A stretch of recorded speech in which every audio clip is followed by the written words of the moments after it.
as humankind. Okay. Then we have also to bear our mind always that there is a maqasid shar'iyya, that is to preserve life and to preserve honor, to preserve religion, to preserve family, to preserve reason, and to preserve property. So these are the core universal interest, and we can say, and it is the meaning of maqasid shar'iyya, because we have a maqasid shar'iyya al-ula, وهي ما يتعلق بالضرورية والتحسينية والحاجية. Then also we have to understand the prohibited transactions. This is the very important, and these are the things that should be understood, that should be addressed to the communities. Okay, the first one is the forbidden commodity. The forbidden commodity, then the riba, usury. The third one is the miser, the gambling. The fourth one is the garar. So the four prohibited transactions, ini sudah melakukan, kebanyakan masyarakat mereka melakukan pada masa pandemik. Ini yang 4 ini. Jadi itulah Allah Subhanahu wa taala says in the Holy Quran, ظهر الفساد في البر والبحر بما كسبت أيدي الناس ليذيقهم بعد الذي عملوا لعلهم يرجعون. Okay. Moving forward, how to strengthen opportunities and our relations. So if you try to look at the teachings of Allah Subhanahu wa Taala in the Holy Quran and the teachings of the Prophet Muhammad sallallahu alaihi wasallam, we can summarize into 6. The first is that is what we call a basic principle of good management. Okay. To strengthen our relation, to strengthen the opportunities, to strengthen economics, then we have to address the 6. The number 1 is the skills. Baka sa Arabic language is al-ma'rifa ma'al hikmah, al-ma'rifatu ma'al hikmah. Then skills, wisdoms, and awareness. Al-wa'i, labudda min al-wa'i wal hikmah. Then number 2 is understanding narratives. Then before you do anything, you have to understand the background of the situation. That is understanding narratives. The third one is the shura, the al-mushawara, washawirhum fil amr. Washawirhum fil amr. Mushawara, the mutual consultation. Any activities or any affairs that we can improve, that we will improve, then we will do it by shura, mutual consultation. Number 4 is justice. The short definition of justice is وضع الشيء في موضعه, to put something in its proper place. Okay. The number 5 is freedom of thought. The implication of number 5 is you have to be open-minded. You have to be open-minded. You have to accept any suggestion or any comments, because that is part of the basic principles of good management. The last one is dealing one another with right conduct. Okay, so this is the moving forward. Okay, so the last one is my recommendation. So these are my recommendation. The first is the constant awareness on Islamic financing through seminars, training, short course, and others. Especially in the Philippines, we are the minority.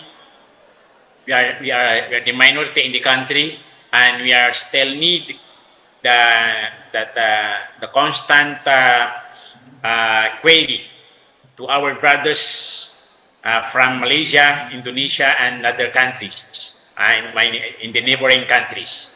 Okay. The second one is to help needy, destitute through microfinance. Try to look at the situation of other countries. They will succeed because of the microfinance, Islamic microfinance, with the concept of murabaha, mudaraba, musharaka, and ijara. Then the third one is to institutionalize zakat and awqaf. In the Philippines, we have no institution for institution for zakat and awqaf. Only the private institution, private institution. But it is not like in Indonesia. There is zakat and awqaf, and it was recognized by the government. It was institutionalized by the government. Okay. Number 4 is to collaborate with experts. So that's why we are always asking information. We are always asking help to the experts from Indonesia and Malaysia in terms of Islamic economics and Islamic banking. Okay, the last one is there is a need to have a strong cooperation, coordination, and to strengthen our relation and the different field of study and innovative education, especially on Islamic law and financing, etc. تمسكا بقوله تعالى وتعاونوا على البر والتقوى ولا تعاونوا على الإثم والعدوان.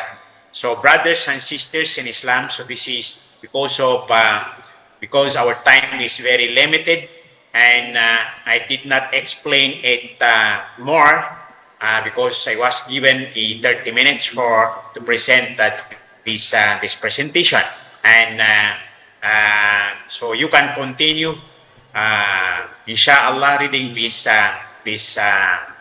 slides.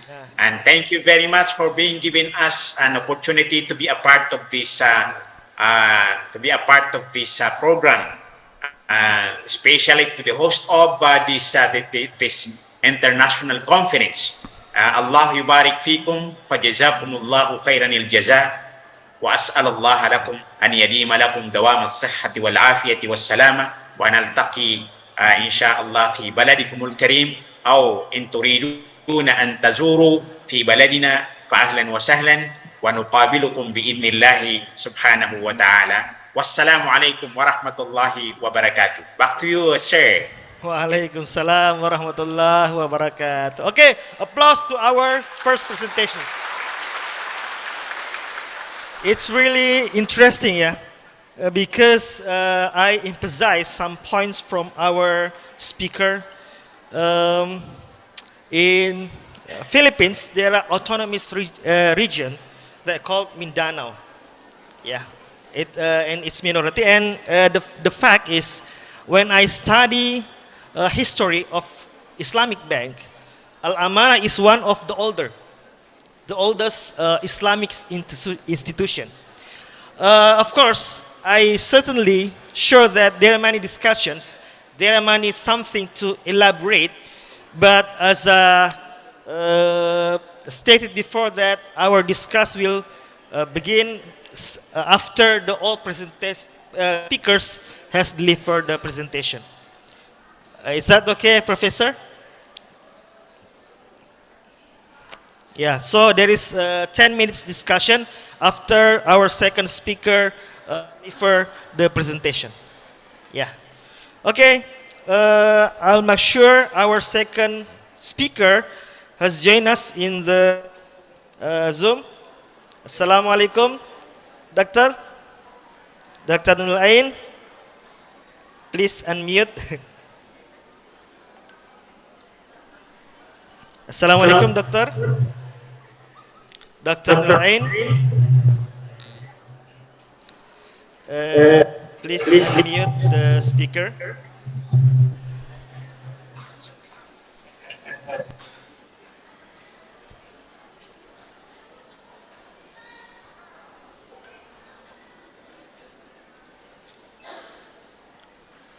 You can hear me? Dr. Nurul Ain? Unmute the speaker.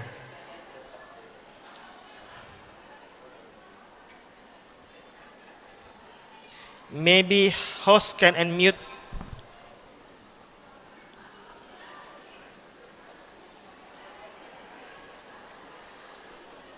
Okay. Yes.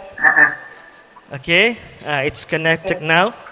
Okay. How are you, doctor? Ma'am? Alhamdulillah. Alhamdulillah. I just recover from COVID. Okay, before we start our presentation, let me introduce you first. Actually, Associate Professor Dr. Dulain Muhammad was my lecturer when I was postgraduate in USIM, yeah, in Muamalat. And not she is. Since I was student, is my lecturer until now. Dr. Dulain Muhammad is currently a senior lecturer at the Faculty of Economics and Muamalat, University Science Malaysia, and a research fellow in Institute of Halal Research and Management in UC. She specialized in fiqh muamalat, Islamic banking, corporate governance, and Dr. Muhammad was the former Sharia advisory member of Hong Leong Islamic Bank and currently is Sharia Committee member of Hong Leong MSA Kaful. Previously, she was a research assistant in College University Islam Malaysia, was a tutor in Islamic Science University of Malaysia, and she's an active researcher in her specialist field with Mission for Islam Ummah. Her bachelor degree in Sharia from University of Malaya, master degree in Business Administration from National University of Malaysia, UKM, and PhD from University of South Australia. Her thesis was entitled Islamic Investment Principles and Practice with Special Emphasis of Contemporary Malaysia. Okay, are you ready, ma'am, to deliver the speech? Okay, inshallah. Okay. Okay. So can Bismillah. I share the screen? Time's yours.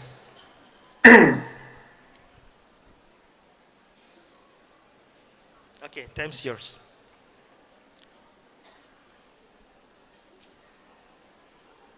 Okay, can you see the screen? Okay. Okay. So, Assalamualaikum warahmatullahi wabarakatuh. First of all, I would like to thank the State Islamic Institute of Paripari, Faculty of Islamic Economics and Business.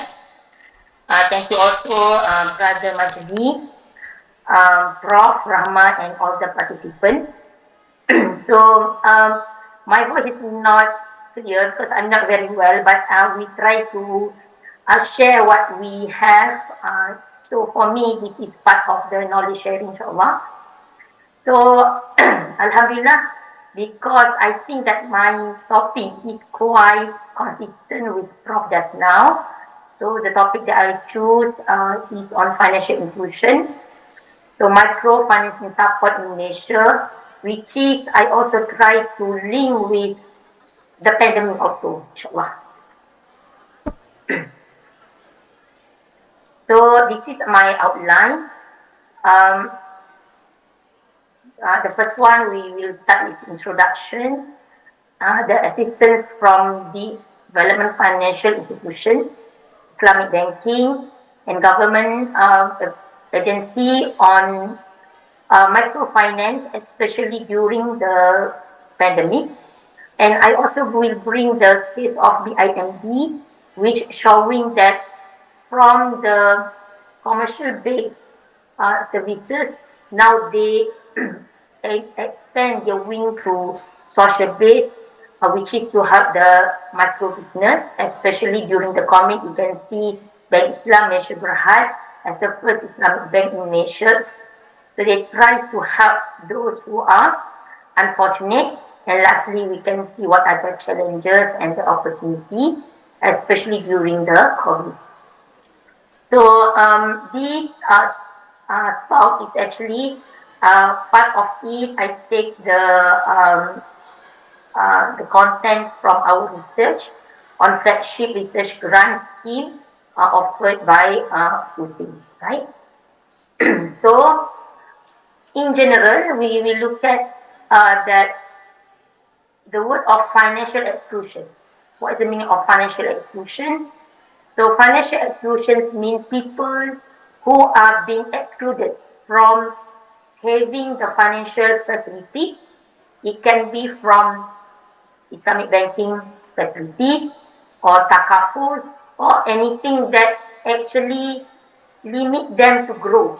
So especially during the COVID, you can see that even those people who are from T20 or middle 40s, now they actually move to B40s because of, during the COVID, most people actually lose their jobs, have lack of money, so now they are at the poor level. So that's the issue when we look at on what happened in Malaysia as well as in other countries. So this issue lead for structured approach. So everybody need to collaborate. So it's not necessary the government also, but it includes those participants or players from commercial side, Islamic banks, from the government agency, as well as the Baitul Mal, Zakat institutions, and so on, to help those people. Not only for sustain, meaning to having day-to-day food consumption and so on, but to extend or to sustain for the future, meaning we need to help them to what we call as revive, because some of these business have been stopped during COVID. Now they need to re-emerge, all right? And then I would like to make sure that all of us can understand with the meaning of financial inclusion, financial exclusion, financial literacy, and so on, which we can see that part of the issue related to micro business entrepreneurs are they have lack of financial literacy, which also can lead them to being excluded. For example, like having, because they have financial exclusion, maksudnya dia mereka ada fasiliti keuangan yang biasa, menyebabkan mereka tidak mendapat facilities yang sewajarnya. Mungkin it can be from education,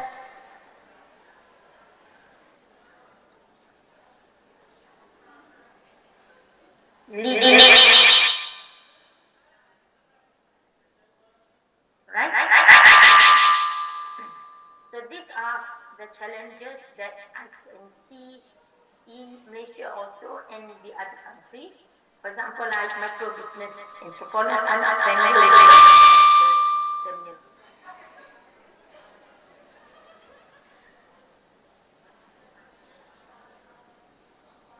everyday transactions, so that's also lead to financial literacy issues.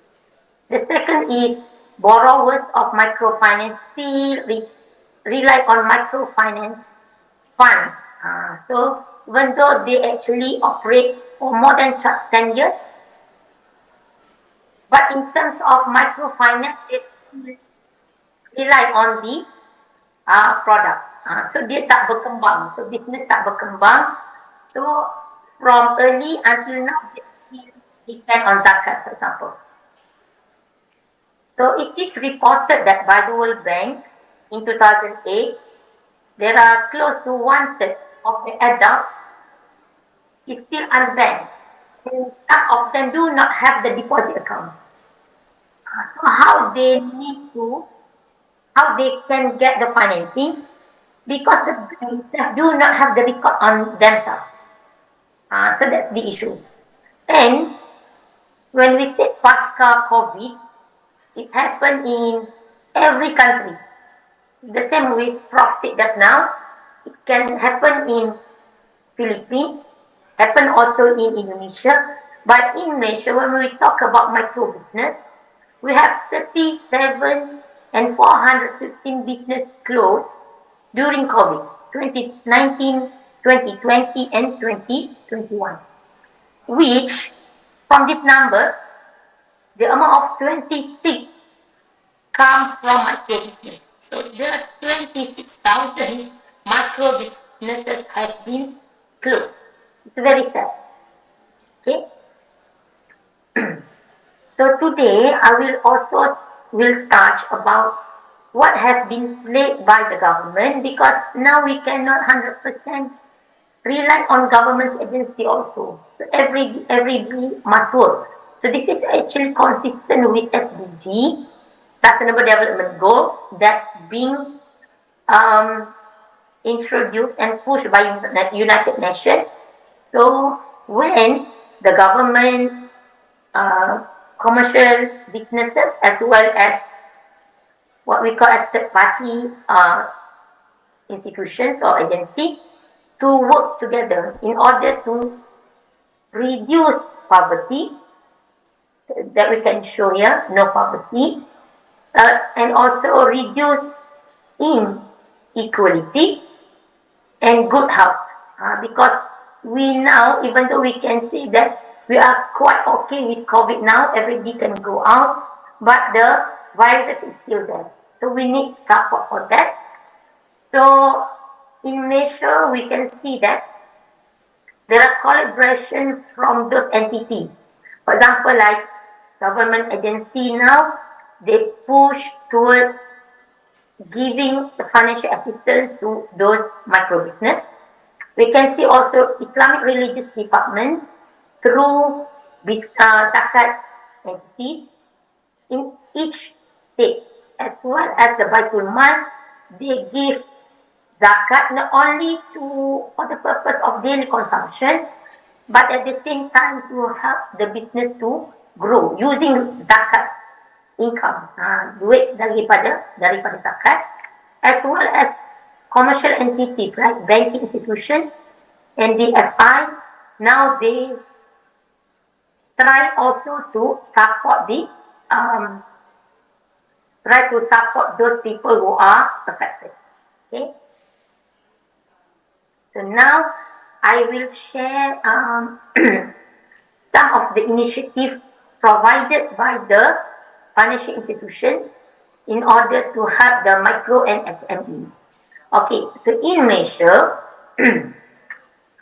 when we talk about Islamic banking institutions, they are not limited to commercial banking only. Because now in Malaysia, when we talk about Islamic banking institution, we have 17 commercial institutions, commercial banking that are grouped under Islamic banks.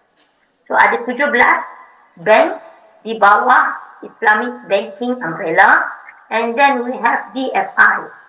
So DFI here means Development Financial Institutions, which means they are still the government agency, but focus on banking product and services.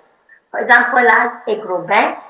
So Agrobank is one of development financial institutions, but they focus on agriculture. So all the policies by the government on agriculture will be played by them. So other example like SME, small medium SME bank, small medium enterprise bank. So they will focus on SME, and then we have many DFI that actually try to bring the government policies, so materialize the government policies through their banking product and services. So some of them involved in banking, some of them involved in investment and others.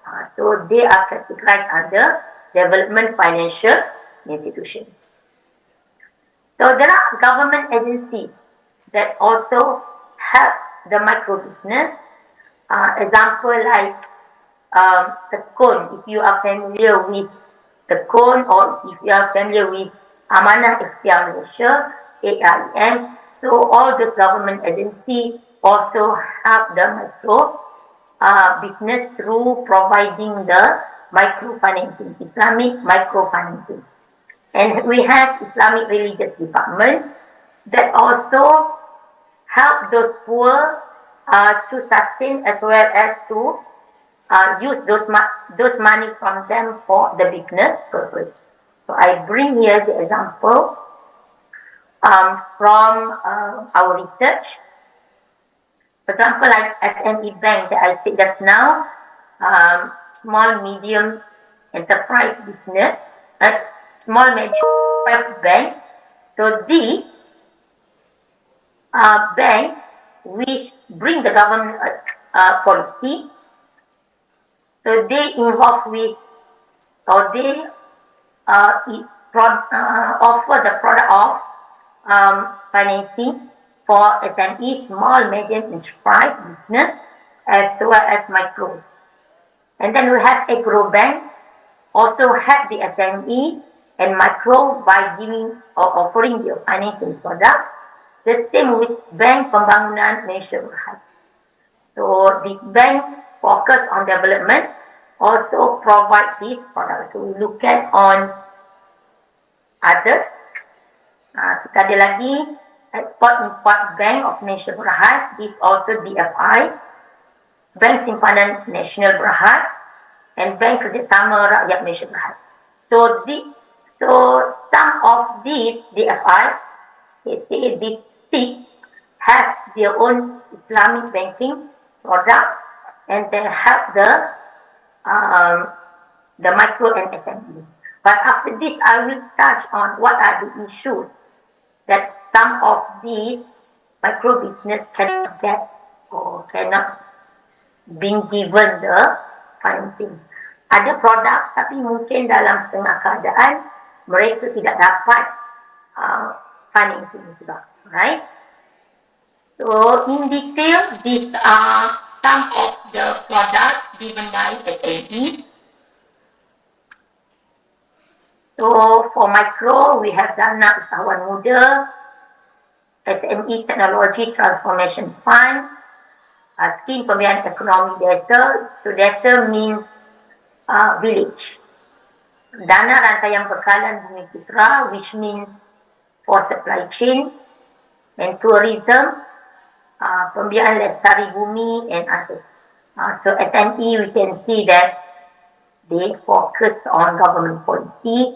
So most of it, we can see that the products have been focused on rural area for what we call as aborigine, Bumi Putra, and targeted relief and recovery facility. So these are types of the products. And these are products offered by Islamic Bank.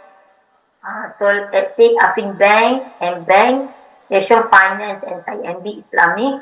I think in Indonesia we have the MB Islamic, right? So they actually offer for business micro, except for Asian Finance Bank here. So they only give for SME.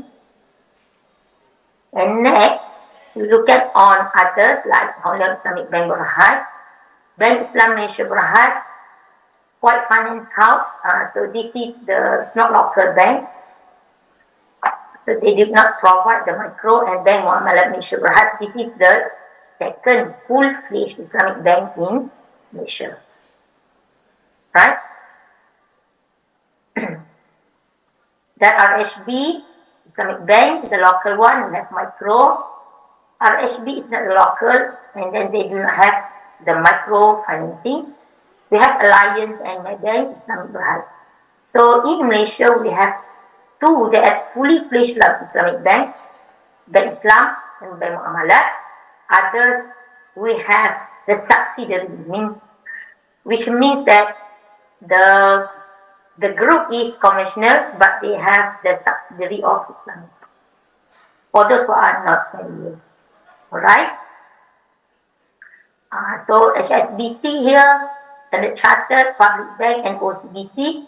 So OCBC, Standard Chartered, and HSBC is not the local bank.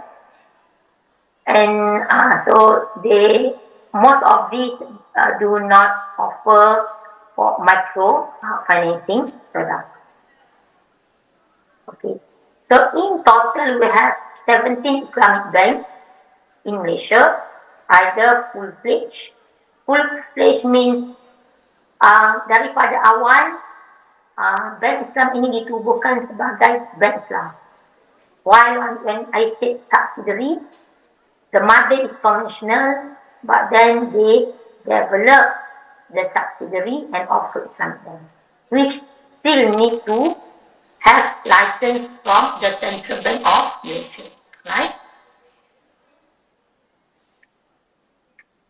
Okay, and then we have some of the government agencies that also support the microfinance, especially during COVID. So like PNB here, AIM Amanah Ikhtiar Malaysia, the focus is for women. The operations are very unique and they offer financing for, especially for micro. Why I said unique? Because the focus is on the women who operate the micro business.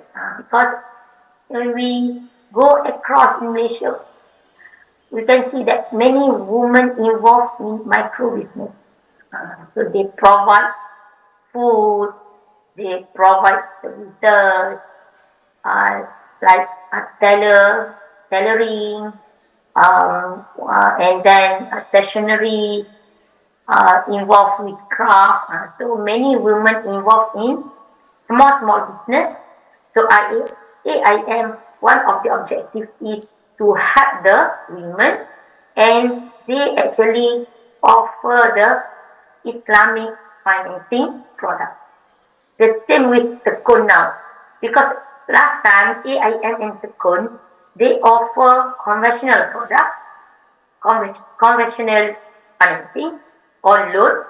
Now they move to Islamic, whereby some of it they involve with court. They give court Islamic benevolent loans. And then we have MARA.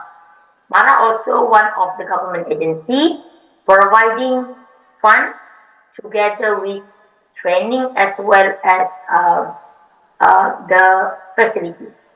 And then in Malaysia now we can see that the Zakat agencies, Baitul Mal, also help meaning support the government to provide the financial assistance.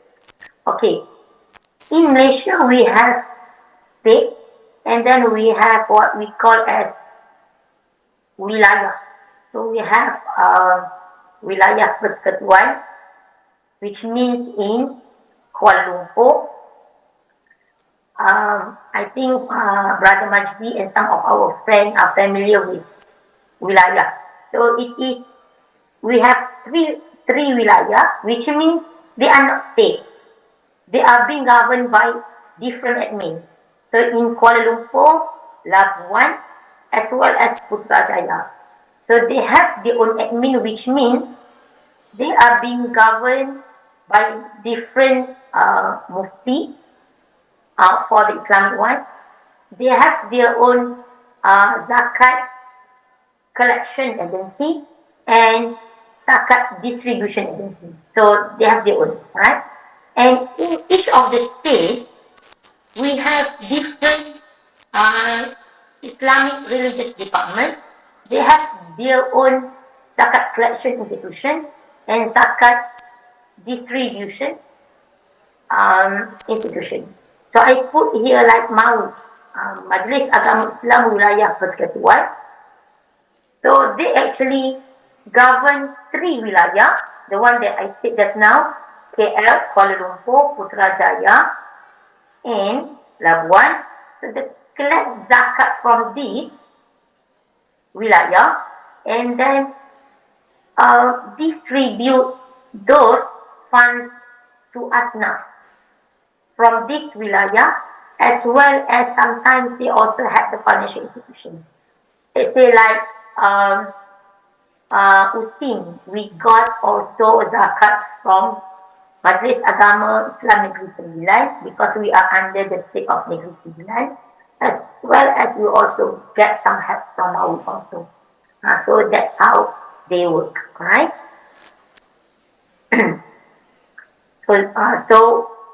Now, if you look at on Mawi, on top of the giving zakat for asnaf, 8 asnaf, they actually also provide financial assistance for business, micro. So there are many asnaf under their what we call as wilayah, and from these numbers, they help them to use those money from zakat to actually use those funds to business purpose, and then they control, right? One of the current development, what we call, or the current approach used by Bank Islam Malaysia Berhad is very interesting. So now we know that Bank Islam Malaysia Berhad is the commercial institutions. So they provide financing, they provide deposit products to the Malaysian communities, but at the same time, they actually try to help those poor. Sedekah House is initiated from research. That's why I think that financial institutions, education institutions play lots of roles to support the commercial activities, plus with public or the social finance. Because when BIMB start the initiative for social initiative, they start with a collaboration with one of the education institution in Malaysia. So the one here is College Islam Selangor. Bank Islam give grants to these the education institutions to come up with research. That's why if education institutions can what we call as try to collaborate with those of commercial institutions, banks for example, and provide with findings that can help these institutions to move forward to help the poor. So this structure or this initiative comes from those. So let me share what are the initiatives. So from here, whereby they help the poor, especially for the micro business. So how they help? So whereby source of funds come from these 3 sources. But first, the example is one of it is from the funds that they collect from Friday prayer collection. Because in the MB, they have unique place in their HQ whereby they have mosque. It's very interesting because the HQ is situated in Wakaf building in KL.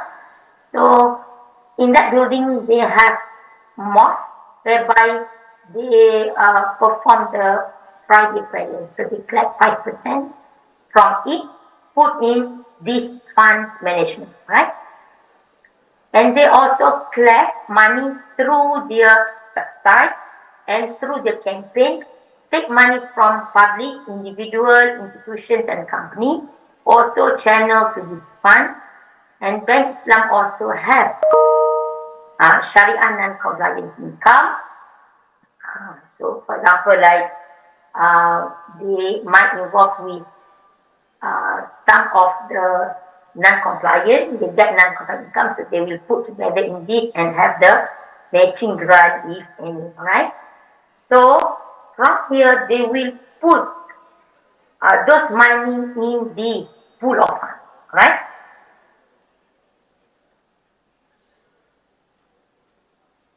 So we have perpetual funds, fund yang berterusan, direct funds and general funds.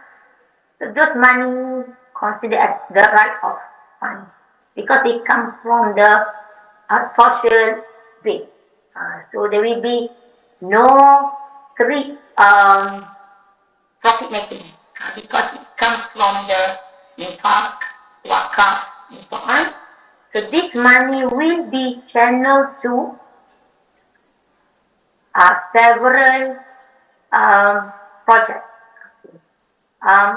They call as ICEFB products, whereby they will involve with project, let's say project 1, project 2, and project 3, with the help of change makers. So I give you an example. Like BIMB give funds to one institution, let's say education institution, and this education institution will identify those potential beneficiaries, the project, which means the owner of the micro business. Let's say there are few who are being selected, and we will channel those funds to this project, while change makers, for example, like education institution, I said that now, they will monitor those beneficiaries or those owner of the project. Okay, and from here also they give the general recipients, let's say rumah anak yatim, orphanage, ataupun rumah orang tua, so they also collaborate with using money from this. So how it works from those projects? So when we look at here, bank summation perhaps start with code. They give code to this micro business,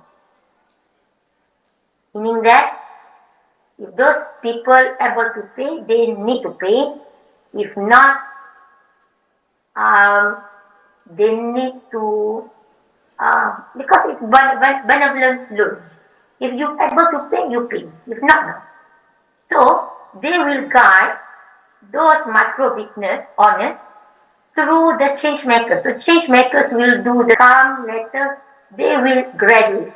Graduate here means they do not longer need for court, right? Lots of funds for their business. They will get and they need to pay for profit base to the banks. So from the business that they cannot walk alone, the bank give call, and then they will be what we call as lead. They will be led, they will be trained, able to sustain, and from that they will be included in banking or financial inclusion, because at this stage they able to sustain by their own. So that's the beauty of the social finance initiative.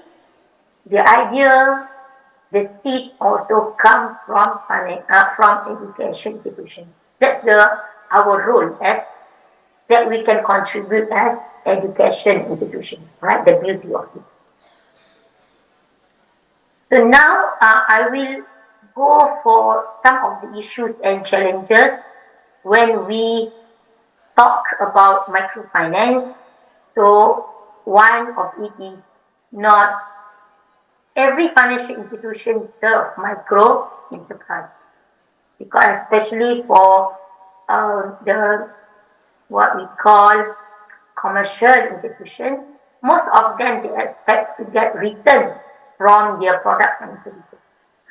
So because of it, micro business cannot join, cannot apply the financing. Another is ineffective of government assistance program. So sometimes during the COVID, In Malaysia, there are lots of initiatives. For example, like moratorium. The government through banking institutions give moratorium, which means the simple definition is payment holiday, meaning that we as institutions or individual do not need to pay the financing during the COVID, but we still need to pay after the pandemic. So we have some leave to pay the financing during the hard times. So that's the government help. In addition, government also give the help through the agencies, but sometimes it might reach or might not reach. Kadang-kadang mungkin sampai, kadang-kadang mungkin tak sampai. Okay. And then utilizing conventional microfinance, there are many banking conventional microfinance. But of course, for Islamic, we will not tend to use these products because of the prohibition of riba, gharar, and so on. Right? Others are existing practice, let's say for banking in general. The hindrance or the barrier for Islamic microfinance to apply for financing products because they do not have asset. So because they do not have asset, they cannot have collateral. Mereka tak boleh nak gadai barang sebab belum ada asset. Another is for Islamic microfinance, of course, we hope for Islamic financing. And most of the conventional based entities, they will not provide us with that. Another is when we apply for financing from Islamic banks, they ask us or they ask for micro business for proposal. The record, the one that I said, macam mana mereka nak ada record dengan bank, mereka pun belum ada saving account. So the bank cannot trace, alright? Okay, this is the one that I said just now. Lack of collateral, insufficient information and documents, because how the bank can give financing when the micro owner do not have documents, do not have history or financial record with financial institution. So automatically they will be excluded, right? And then nature and quality of business, small business considered as risky business, and because of that, financial institution may not give the financing. High cost of external financing means the charge or the profit that the financial institution asks from micro business might high, especially like if the contract use is called, for example, it's not called, let's say tawaruk, for example, the charge might be high. So of course the micro business cannot pay, the micro business owner cannot pay, especially during the COVID. And lastly is the one that I might share here, rigidity of financing procedure. Perlukan proposal. The bank sometimes they need for historical record. Sometimes they ask for, they look at the potential of the companies to expand, which is micro business unable to provide this. So these are the issues. Okay. And also characteristic of microfinance and also awareness of financing facilities. So because if you go to village, even in Malaysia, sometimes it happens that micro business owned by poor people, people who are aged already, because of the location. For example, like Sabah, in Sarawak, because of the location wise, the knowledge might be lack, or in terms of location wise, they cannot access to the digital now.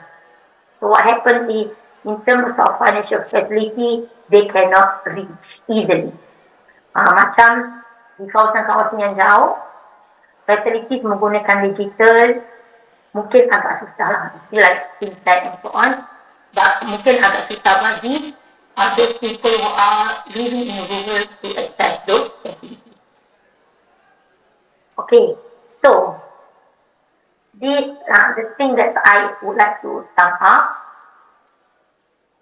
Now, if we talk about financing, you can see that there are lots of financing given by the government agencies, financial institutions, as well as religious-based institutions, NGOs, and so on, in terms of giving funding as well as guidance.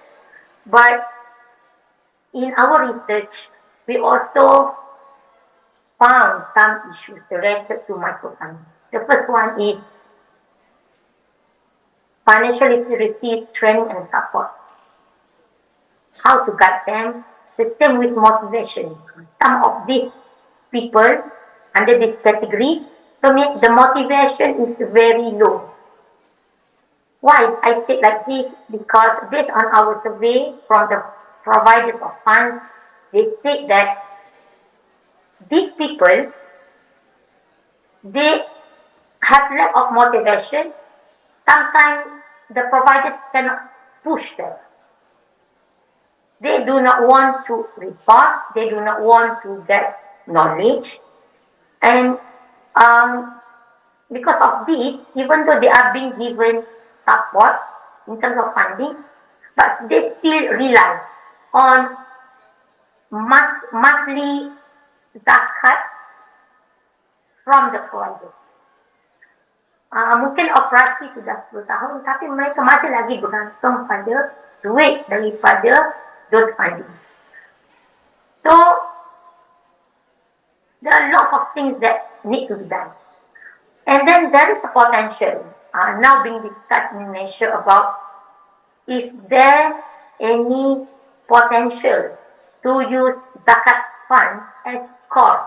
Because when zakat is given guarantee for these people, so no need to pay back, especially for zakat, for business. They will, next time they will ask you.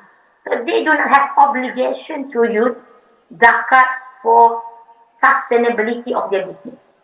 So in that case, there is some questions whether can we use this zakat for court purpose, meaning that they need to pay that. So that's some of the discussion in Malaysia now, being involved by Islamic banks in Malaysia. They try to look at is there any solution for this. And lastly, I would like to highlight there are some points such as to support the micro business, we need to have the collaborations within the country as well as among the countries. Let's say on RIC, Asian and so on, and the collaboration we need to do it continuously. So with that, I hope that this sharing is beneficial, and thank you again for attention from attendees today. So with that, Assalamualaikum warahmatullahi wabarakatuh, and I pass the session to Brother Majid. Thank you. Okay, Waalaikumsalam warahmatullahi wabarakatuh. Applause to our second speaker. Let me recall that our theme on the Sharia economic post-pandemic. It is they got opportunity, they got challenges. One I can conclude from these two speakers, they have a different approach to give a solution. Yeah. From the first speaker, I can conclude that approach more from the ummah, yeah, economic ummah, because public welfare is solely collaboration and extra. In Malaysia, from the second speaker, the approach tends to the institution. There is commercial, Islamic religion, and then government agencies. And there are many commercial banks and etc. Even there are Sadaqah House Fund, yeah, initiation from one bank. Okay, right now we come to the second part of this session. It will be discussion. So if from the participant or from the audience there's something to ask, a question, you can raise your hand, either from virtually, you can raise your hand or give us hand icon, or maybe from the participant who join us directly, you can raise your hand. Okay, first questioner from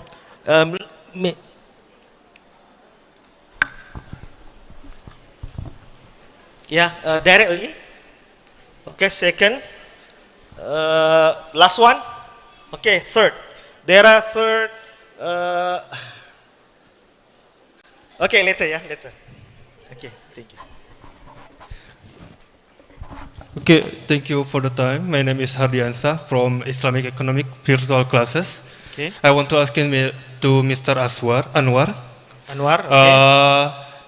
There are some questions. The first one is, do we facing the same condition like pandemic in the past, and what we do like a people, community, or government to avoid the biggest... Speak slowly. Okay. Do we facing the same condition like pandemic in the past, and then what people, community, or government do to avoid the biggest negative impact of this pandemic? Okay, government. And yes. Government role. Okay, the second one is the research was conducted in the Philippines, and we know that the Muslim community is the minority is over there, and then the question is, government as a decision maker, what we can do, what we can say to the government in the Philippines to follow Islamic economic principle, like something like this. Okay, that's all. Okay. Okay, it's government role. Yes. Both of the questions on the government role. Yes. Okay, the second question.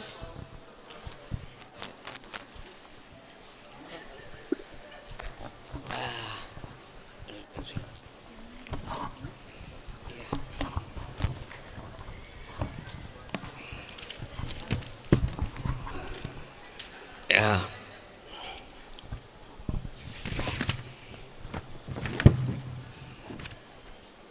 Ya, Assalamualaikum warahmatullahi wabarakatuh. Waalaikumsalam warahmatullahi wabarakatuh. Syukran li Raisil Jalasah Awasitil Mujtama.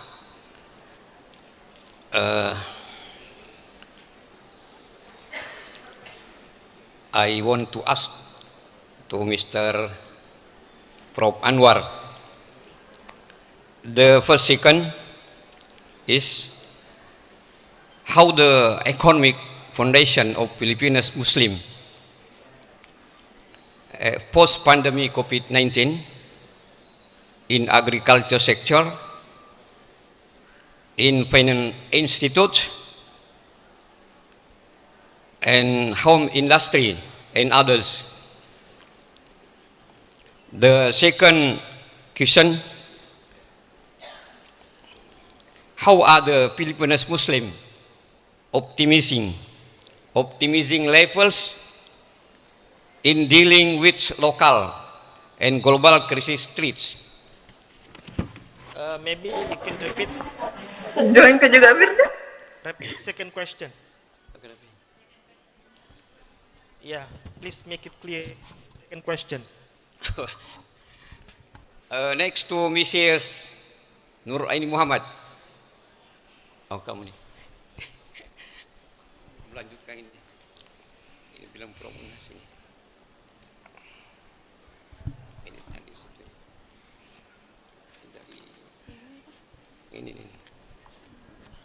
Ya. Bismillahirrahmanirrahim. Assalamualaikum warahmatullahi wabarakatuh. Waalaikumsalam. Okay, my name is Nurilin. I'm from Hasanuddin University, Economic and Business Department. Okay, I will continue my further question. The question is like that. What are some college material developed in the Islamic Economy Faculty in Malaysia to generate his alumni to interest in running the business? Maybe the question for The Miss. second speaker. Yes, the second speaker. Okay. Yes. Can you repeat the second question? The second question. Yeah. Yeah. For Prof. Dr. Aini. No, I don't know. The second question. That The was second asked, question for I don't know. Doc- or Just- the question about the question for the Mr. Anwar. Okay, the second question. Yeah. Like that? Okay. Okay, the second question is, how are the Filipino Muslim optimizing levels in dealing with local and global crisis threat? Just Okay, like okay. that. Okay. Optimizing level Yes. of Muslim community. Yes, yes. Okay. You get it? Yeah. Okay, thank you. Yes. Okay, the last one.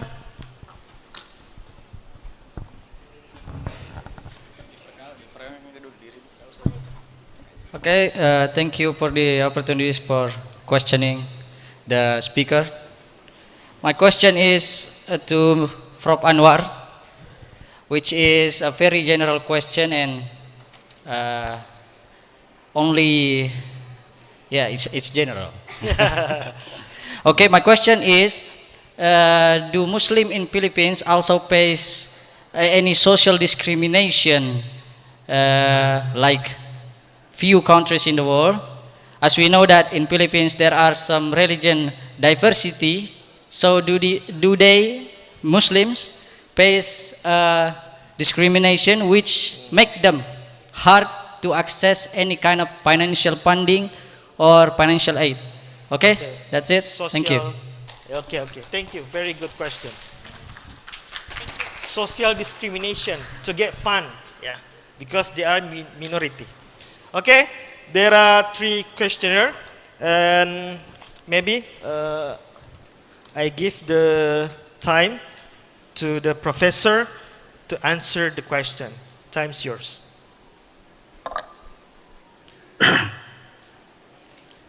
Okay, thank you very much for the very significant questions. The first is, I think this is the question: what we can do to prevent the situation like the situation of the pandemic, especially for the post-pandemic. Okay, so as we have understood that the first solution for this is to return back to the teachings of Islam. As we have mentioned a while ago that one of the causes of the pandemic is because of the climate change. Allah subhanahu wa ta'ala says, ظهر الفساد في البر والبحر بما كسبت أيدي الناس ليذيقهم بعد الذي عملوا لعلهم يرجعون. So that's why the first solution is to return back to the teachings of Islam, and that is the way to prevent the situation that was happened during the pandemic. Okay. In terms of the second questions, then as we have understood that we are a Muslim minority in the Philippines, but the government has programs for the Muslims in the southern Philippines. As we have mentioned to our presentation, that there is a form of government, a Bangsamoro Autonomous Region in Muslim Mindanao, and that is a parliamentary form of government, and it was signed by the former Duterte on 2019. And there is a strong collaboration in to help the people in the Muslims in the Philippines. Like for instance, the ministers, all the 18 ministers, because we have 18 ministers in the Bangsamoro, then they distributed a lot of ayuda. So the so-called ayuda. Ayuda is a form of rice and other foods and money distributed to all Muslims in Mindanao, and especially in the Bangsamoro Autonomous Region in Muslim Mindanao. But in terms of the institutions, there is no such aid from them, except the very little of them distributed the aid and help to the Muslims.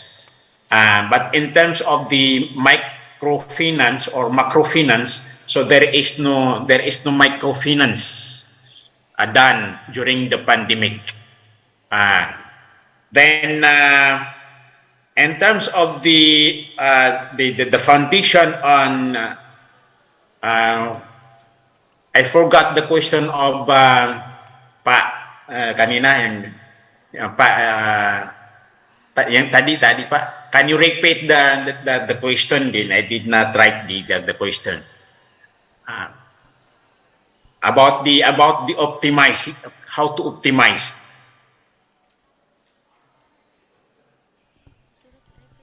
Okay, I will return back to the second question, but I will answer first the diversity of religion in the Philippines. It was understood that there are in the world there are many beliefs and religion in the world, and most especially in the Philippines, we are a minority, but we have a different madahib in the Philippines. But most of the Philippines are with the madhab al-Imam al-Shafi'i, but we have no difficulties in practicing our religion in the Philippines, because the government gave us a presidential decree 1083. That 1083 considers the belief and customary practice of all Muslims in the Philippines. So that's why if there is a problem among Muslims in the Philippines, the government present their help to all Muslims in the Bangsamoro Autonomous Region in Muslim Mindanao. So that's why there is no problem about to take financial support from the government. And also we have a form of government, a parliamentary form of government. All ministers submitted their help and aid to all Muslims during past pandemic. So that's all. Thank you very much. Okay, thank you very much, Professor Anwar. And then we can move on. I think that's all questions from Prof. Umar answered. Yeah, sorry because I didn't listen. And then I give the time to Dr. Nurul Ain to answer a question from the second questioner. Okay, time's yours. Okay, the question is about how uni can help alumni, especially for doing the business. So I take the example of USIM. We actually, through our Wakaf and Zakat Center, provide some funds for the students from early. So those who have small business from early, we support through our center. But because we cannot do the training by ourselves, so we actually use money that we got from outside to the Center for Entrepreneurship for the faculty, in order for them to train those students from early. So Alhamdulillah, for this time being, our center get assistance or get funding. Meaning kami kena minta lah, bukan duit tu datang terusan. So every year, we will ask or appeal from those Islamic banks, from Baitul Mal, in order for them to give some funds for us. And for example, like this year, last year we got Maybank Islamic funds. So they provide us a grant, especially for Asnaf, for students from Asnaf who have business, and then we try to train them. For example, in Usin now we have the bakery. So we will channel those money and take some students who are interested to have a business or to upgrade themselves. And then from there we let them until they go up from, or they succeed later. So Alhamdulillah, so far Maybank, like Maybank Islamic, RHB, Bank Islam, they gave us money, and but we need to fulfill the conditions, because they already mentioned those money for Asnaf students. So we need to fulfill those criteria. So that's some of the assistance in the form of funds, as well as the guidance that USIM gave to our students. And these, I think, are similar to other education institutions in Malaysia and outside. So I think that's answered the question. Sir, may I add something? I remember that the missed question. Okay. Okay. One of the questions is the how economic foundation in relation to agriculture and the fisheries and other related issues in terms of the MAFAR in the Philippines. So there is a Ministry of there is a Ministry of MAFAR, that is Agriculture, Fisheries and Agrarian Reform. So in relation to agriculture in the Philippines, so there is no the pandemic is not a barrier for the agriculture. Then the agriculture in the Bangsamoro is running well on that time. And most of the farmers, they give zakat to all communities. They have initiatives through zakat and awqaf, because we have no institutions for zakat and awqaf in the Philippines except the private institutions, but it's not many in Mindanao and the Philippines. Then and some ministers distributed their awqaf, cash waqf to the institutions through the madaris education. So that is why That is why there is the pandemic is not a hindrance for agriculture and the fisheries. Because most of financial support is coming from them.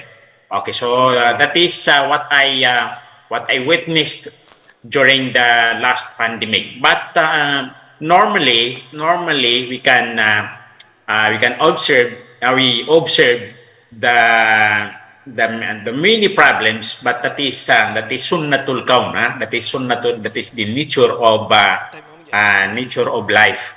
So the solution is to return back to the teachings of Islam, because that is the solution, and to strengthen the awareness for Islamic microfinance. So I think if microfinance will establish in the Philippines, will help to all communities in the Philippines, because Islamic microfinance is in new markets in the Bangsamoro. Okay, that's why we are now still building the new form of government in the Bangsamoro. Okay, thank you very much. Okay, thank you very much, Professor. We can conclude that the agricultural sector, is still stable, and the farmer can give zakah, wakaf, and other, because we know that in Philippines the microfinance is still new. So one of the power and solution when COVID outbreaks is from the agricultural sector. Maybe there are so many to discuss, because we have limited time, and it's time to large break, because after the break we have another session, and then maybe should we say goodbye to in this session. Apologize for all the mistakes, the lackness from committee, performer, and etc. Thank you very much to join us as a speaker in this conference, especially in this session. Okay, thank you I hope we can meet each other, or we can invite you directly to the Pare-Pare, inshallah, in coming time. Okay. Okay. Thank you very much. Maybe for the last words from each speaker. Last word. Last one. Okay. Okay, so I would like to express my thanks and gratitude to all of you, and the EIN, no? EIN. IAIN. IEIN. Okay. Thank you very much for giving us an opportunity to be a part of this program, especially to my mentor, Nurul Ain. There are so many lessons I have learned now, today. And thank you very much. May Allah give us an opportunity to meet each other in the future. And then please forgive me if I have said something is not true, because I'm not feeling well this moment. And okay, so thank you very much. شكرا جزيلا وجزاكم الله خيرا الجزاء. والسلام عليكم ورحمة الله وبركاته. وعليكم السلام ورحمة الله وبركاته. Okay, to Dr. Nurul, please. Last words. My last word, because I actually took some time just now. So I would like to thank Brother Majidi, IAIN, Prof. Also, I actually very interested with Indonesia and Philippines. Last time we went for Makati for before pandemic. For conference. So I hope that there will be collaborations, continuous collaborations between our universities and education institutions. Hope that you can also visit us in Indonesia, inshallah. Inshallah, inshallah. Shukran. Assalamualaikum. Thank you Islam. very much for the sharing knowledge, expertise. Yeah, I hope the connection is not in now. There is more meeting, there is more event. We can collaborate together. Okay.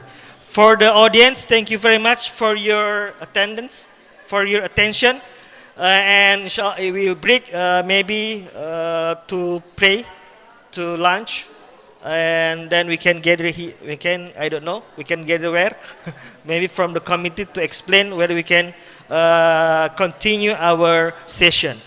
Okay, syukran, terima kasih banyak. Saya akhiri sesi kita pada hari ini dengan ucapan wallahu iklan. Assalamualaikum warahmatullahi wabarakatuh. Waalaikumsalam warahmatullahi wabarakatuh. Iya, kita berikan aplaus yang meriah untuk moderator kita pada siang hari ini. Iya, Bapak Ibu sekalian, sepertinya acara yang ditunggu-tunggu. Kami informasikan kepada Bapak Ibu sekalian bahwa untuk makan siang kita kami siapkan di gedung perpustakaan lantai 5 ya. Oke, jadi bagi Bapak Ibu yang tidak melihat gedung perpustakaan lantai 5, mahasiswa kami atau panitia kami sudah siap untuk mengantar Ibu Bapak ke sana. Sembari isomah